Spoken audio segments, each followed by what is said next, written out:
વડોદરા શહેરમાં traffic police અને traffic શાખાએ ઓવરસ્પીડથી વાહન ચલાવનારાઓ સામે કડક કાર્યવાહી શરૂ કરી છે.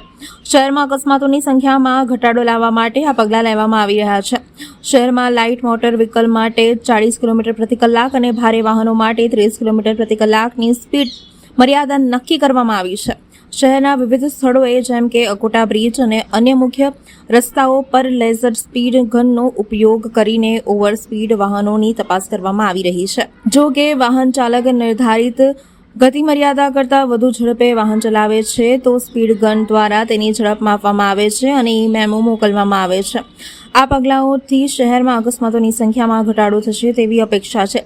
સમગ્ર કામગીરી સંદર્ભે અધિકારીએ જણાવ્યું હતું કે સ્પીડ ગન છે એની અંદર જે તે રોડની સ્પીડ લિમિટ હોય તેનાથી 5 થી 10 કિલોમીટરની સ્પીડનો વધારો કરી અને અમે એનામાં સેટ કરીએ છીએ.